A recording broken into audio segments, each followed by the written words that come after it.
ইলেকশনৰ সময়তে আমি ঘোষণা কৰিছিলোঁ যে মুখ্যমন্ত্ৰীৰ নিযুত মইনা বুলি আমি নতুন আঁচনি এখন হাতত ল'ম।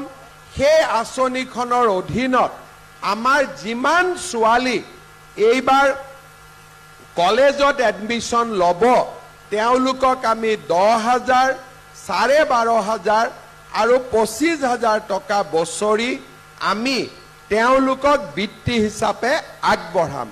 এতিয়া ইলেকশ্যনৰ পিছত কেবিনেটত আমি সিদ্ধান্ত ল'লোঁ যে একেলগে আমি ল'ৰা ছোৱালীক 10,000 বা 25,000 টকা নিদিওঁ, কাৰণ তেতিয়া কোনোবাই হয়তো মোবাইল কিনি দিব, কোনোবাই কিবা কৰিব।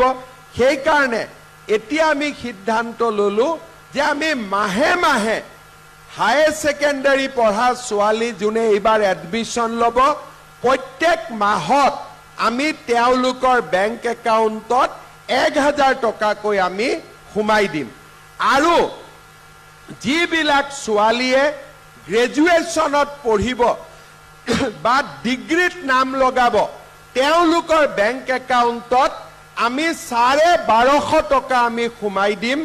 আৰু যিবিলাকে স্নাতকোত্তৰ বা পোষ্ট গ্ৰেজুৱেট পঢ়িব তেওঁলোকৰ বেংক একাউণ্টত অৰুণোদয়ৰ দৰে প্ৰত্যেক মাহৰ 12 তাৰিখে আমি 2,500 টকা কৰি তেওঁলোকৰ বেংক একাউণ্টত আমি সোমাই দিম। অৰ্থাৎ এতিয়া মাক দেউতাকে ছোৱালীৰ পঢ়াৰ বাবে আগত যি নিজৰ পকেটৰ পৰা খৰচ কৰিব লাগিছিল এতিয়া তেওঁলোকে খৰচ কৰিব নালাগে।